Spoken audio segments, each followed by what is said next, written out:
Our topic today is understanding audience and purpose, writing for audiences in advertising.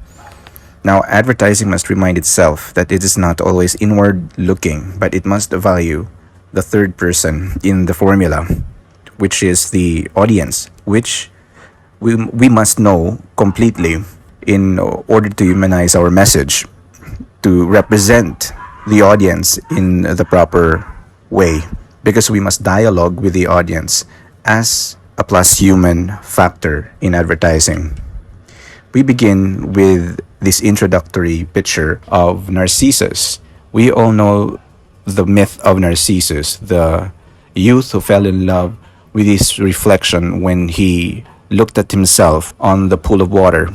Unbeknownst to him, the reflection is not himself, but what he desires to become. Similar to advertising, which is self-referential, most of the time it relishes its power or empowerment, its beauty, its vanity, but it seldom values primarily the character or the virtue of the person. It reflects back what you should desire and what you lack that you should desire. It does not really uphold the principles that you already have, but it makes you salivate on values that you do not have. We use Narcissus as our pivotal point in order to value the meaning of the audience and to figure out why the understanding of audience or profiling of audience is paramount in advertising or writing with a purpose towards our audience. This quote matters most to me and to you.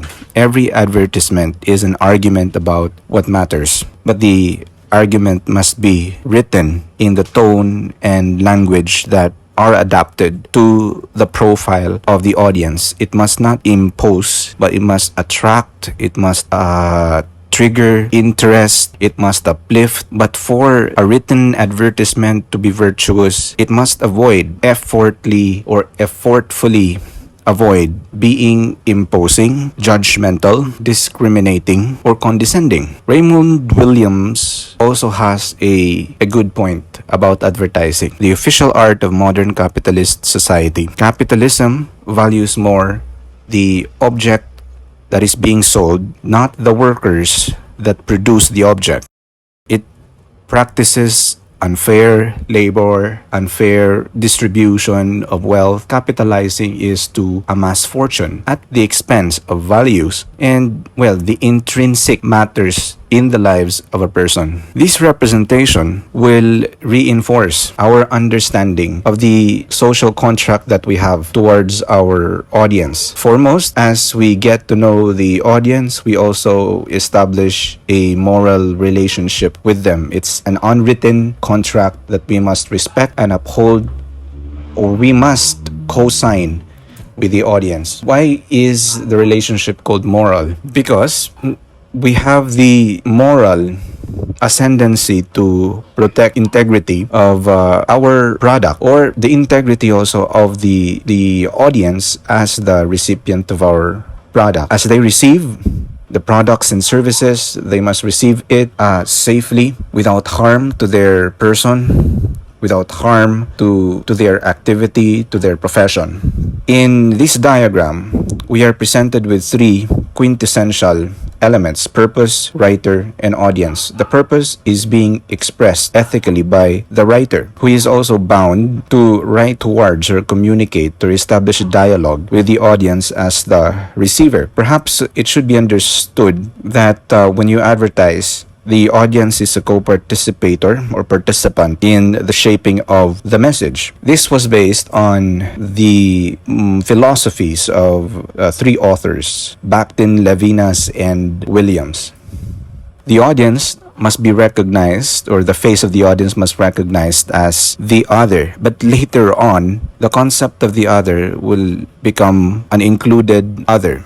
When you start naming your client, then describing what characteristics are there in the client, the other becomes an included other. The term is more of a cultural studies term. If you have read Edward Said, Orientalism, other is used to characterize the unfamiliar, the mysterious. When colonizers go to continents that are not familiar, they call the inhabitants as the other, or at least the framework that which they use to understand the community that they for the first time encounter is the other side of the world. The acknowledgement of the face of other is likened to familiarity and friendship with the person behind the other, or what is being represented with the other.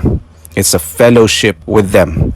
And it entails that you have additional responsibility to not just recognize the other, but to protect the interest of the other. Every dialogue anticipates a statement and then a response. We must also bear in mind, and advertisers must also remind themselves, that the dialogue is not a monologue. It must listen after it has stated something. When it assumes, asserts, persuades, trigger interest, remind, it must also listen thereafter, or receive a message in return and decode this message to help feedback whether the assertion is good, whether the triggering of interest is good or working well, or whether the ethos have been established. The audience is a good source of feedback which will improve the services of the company or the products that have been manufactured by that company. Persuasion proceeds from purpose and guided by ethos. So this goes back to how you protect the interest of others by making sure that your purpose is clear and the intention is guided by right principles. Ethos is, for me, extraordinary virtue, the behavior, belief that are outstanding, and that must shape an ideal advertiser. In modern advertising, writers protect themselves and their social contract with the audience by asking the questions that matter, like what change in thought or feeling do I intend to evoke? What unintended consequences might my message produce? Or is my purpose to inform, to manipulate, or to inspire? Certainly, the answer to the third question would not include to manipulate, but it should be, ideally, to inform or to inspire. I should also be circumvent and think critically whether my message will be received with contempt or without contempt. It is not okay to directly state our intention or the message without tailoring it to what currently the recipient needs. If the recipient is currently suffering, I might tailor my message to be uplifting. If the recipient is currently reluctant, I might be persuasive, or the tone must refer to persuasion. But everything that we do with purpose should also be done with reference to what is right or virtuous in writing advertisement. What changes in thought or feeling do I intend to evoke? Perhaps we are introducing a new product that carries with it a new ideology. In selling the product and writing the advertising copy, we write to inform the public of the benefits that they will get from the product, why and how the product came to be. We must change their outlook in life to focus from material to something sustainable. The practical bridge. What is the practical element in knowing the audience? When we profile them, we get to know them, and it would make our advertisement more efficient and targeted, thereby eliminating extra cost and then streamlining all of your advertisement efforts towards really getting the attention of the intended audience and their commitment as well. In profiling, we need to be practical and line up those qualities that we should need like this: name, age, motivation, fear, desire. If you name the other becomes again an included other or a more significant element. Treat the named other as an actor or agent in the advertising world. The age is necessary because we need to contextualize the message according to the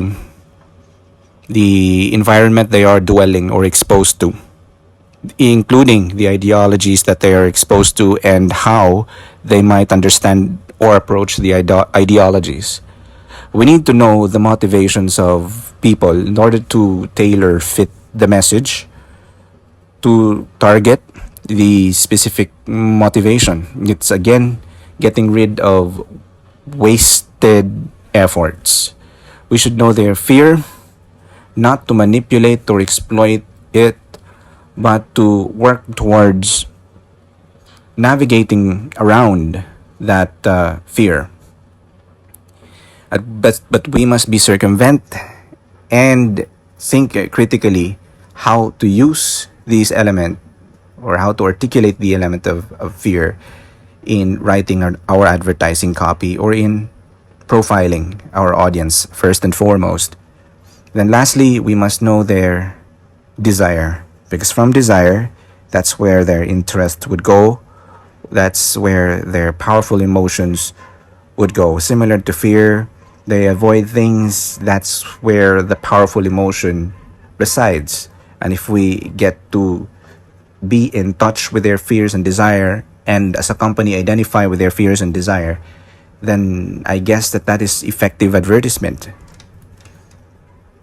An example of the output of profiling is this.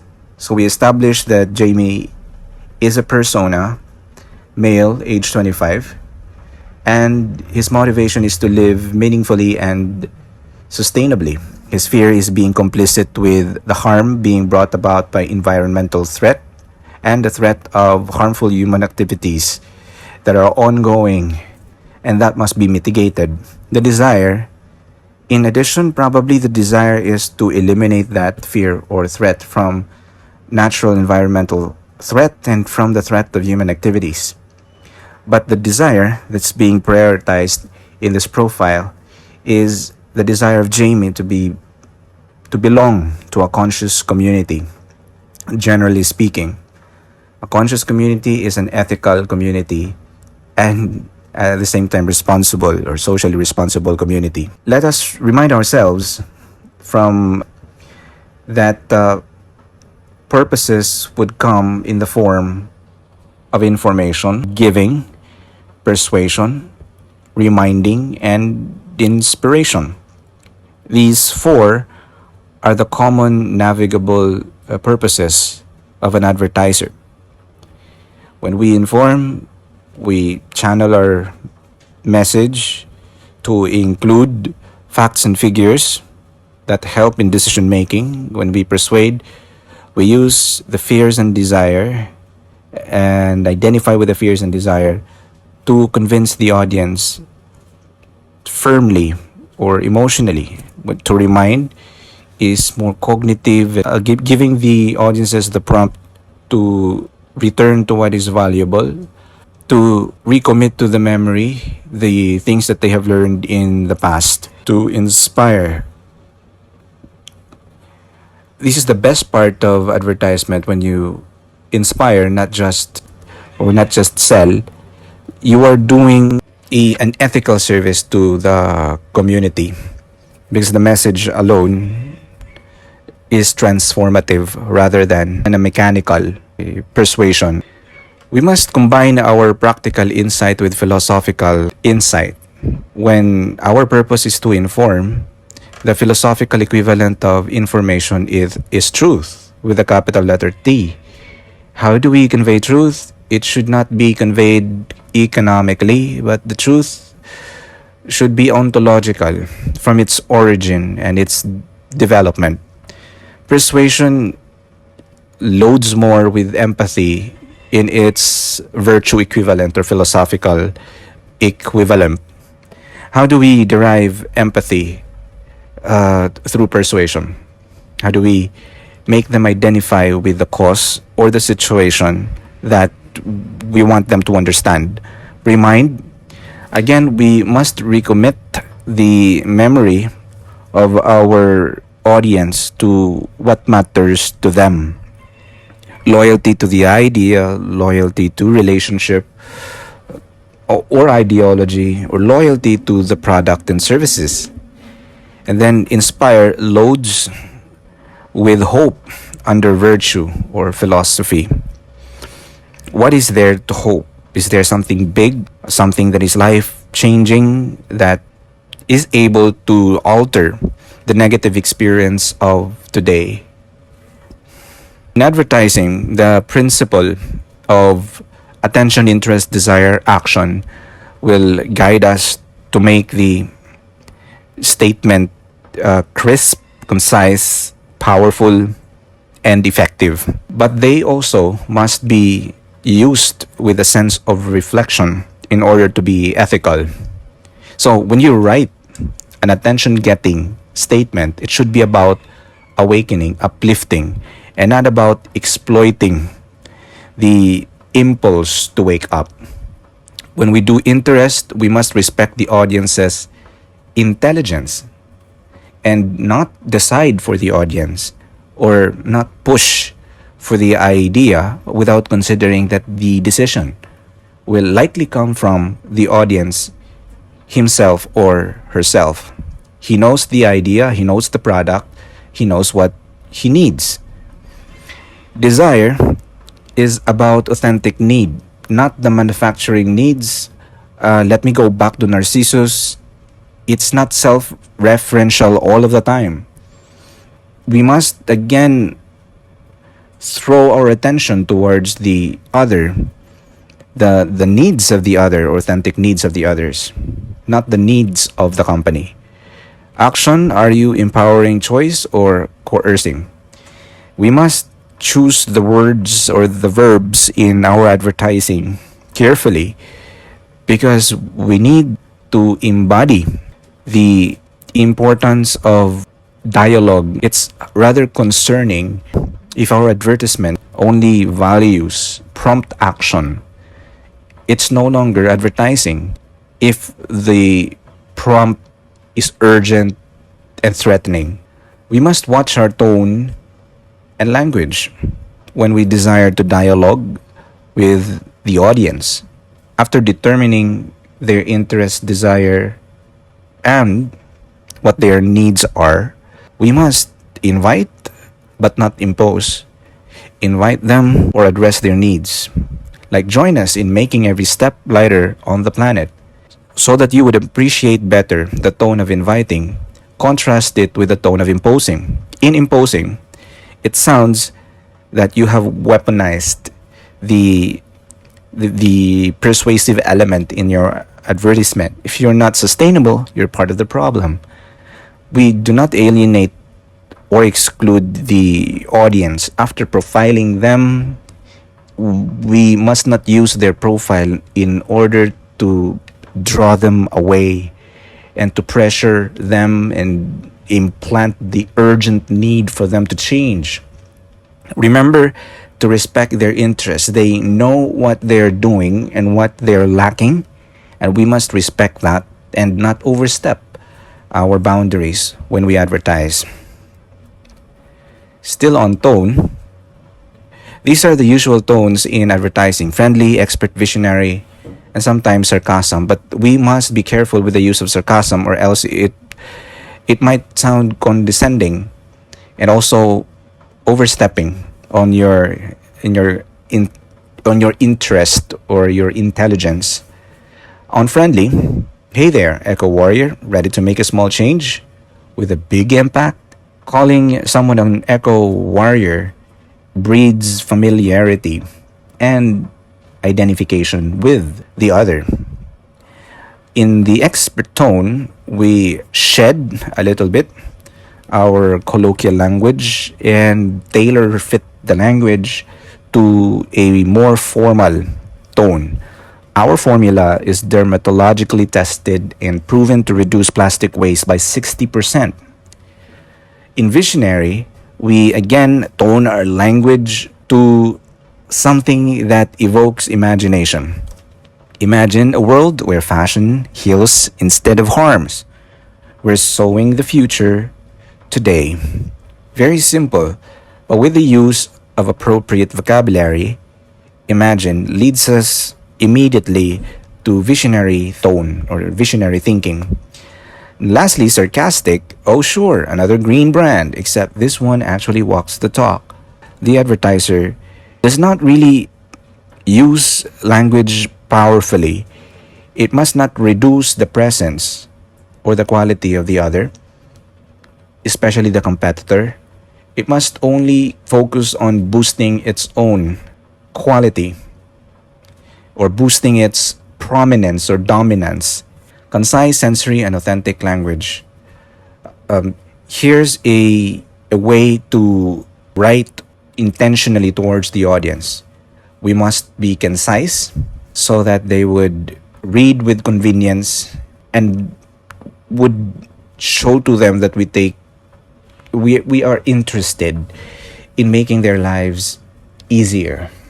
Sensory, soft on your skin, gentle on the earth. Using sensory expression to describe texture, humanize the message, or discount the the human element or the feeling element. Authentic. We're not perfect, but every product is a step closer to better.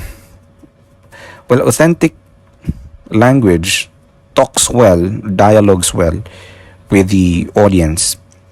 Because after all, in the influx of products and services in the market, most of them are asserting their dominance, the quality that is of high standard.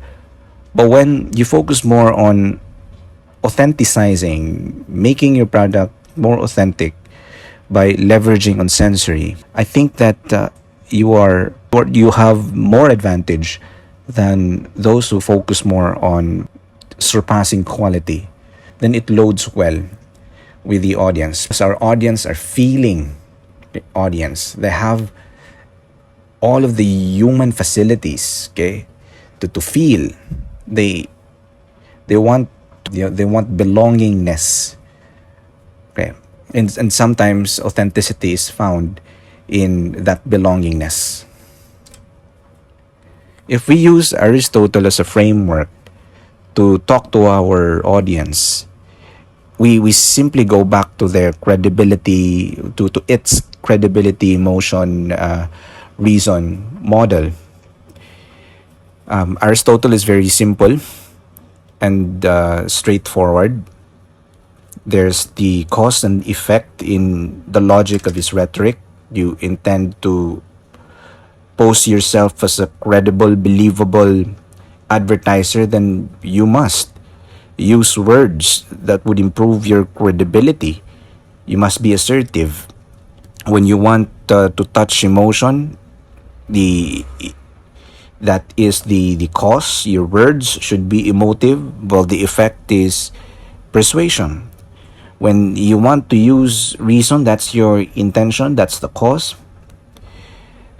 The use of words that reflect information, details, logic, okay, will have an effect or intended effect of explanation. Here's an example of tone being used in comparison and contrast as the purpose in communicating with the audience. What do we compare and contrast? The qualities of products. Here's an assertive and moral tone. Some phones are fast without mentioning the specific competitor. Others look good. Ours do both with a conscience. So these are describing three instances, wherein two instances are demonstrated by other competitors, while the third instance, ours do both with a conscience, is the quality particular to the product or the company or the brand that you are selling. In professional and personal, Built from recycled aluminum and fair trade labor, we don't just perform, we perform with a purpose. The same thing we are or presented with the idea that the two other instances are common and average, but what we do in the company is to leverage on higher performance. So this is an example of an ethical comparison. The tone is not satirical. It is properly context, and it does not berate the qualities or the identities of other products and other companies. Another example, using tone with the intent to inform. A while ago, the intention was to compare and contrast. But anyway, compare and contrast is still under the intention of giving information. Some phones focus on speed while others emphasize design. Ours combines both qualities and is built with sustainability in mind. There is an element of comparison, but the focus primarily is on informing. That is why we use extended phrases like sustainability in mind, or technical phrases made from recycled aluminum and fair trade materials. Again, because our intention is to inform, we are using technical terms that have to do with the production of these materials to convince the buyer that these are of high standard materials or high standard products. Let us use all that we have learned about talking to the audience with purpose or good intention, with ethos in mind and a sense of purpose and meaning, to the case of RC Cola's advertisement. We've mentioned that for an advertisement to be ethical, it must inform. But what if, or it must be logical according to Aristotle's rhetoric, what if it violates being informative and it violates being logical? Will it be considered a good advertisement? Well, the discussion goes beyond the frameworks and principles discussed here. It doesn't even amount to unethical advertisement automatically. If we would try to narrow down the idea in the context of pessimistic audience, then RC Cola's advertisement using illogical would make sense. It's neither friendly, neither inspirational, neither expert, emotional, or sarcastic, but it critiques advertisement itself. It is no longer wanting to be inspired. Constant bombardment of commerce into the lives of the Gen Z. Perhaps their consciousness is no longer on being the recipient of the message, but being the one that critiques the source of the message. That's the whole idea of RC Cola advertisement. We end with this reflective question. As you know, in my approach, I always combine philosophical and the practical whenever we confront topics or apprehend a new idea. If an ad for a fast fashion brand uses the language of empowerment but profits from labor exploitation, who is being persuaded and at whose expense? The answer is quite obvious. The empowerment belongs to the company or the capitalist. It does not empower. Ironically, it says that it uses the language of empowerment, but at the expense of the laborers, the workers who are producing or help producing the fast fashion brand. Thank you so much for listening. Until the next lesson.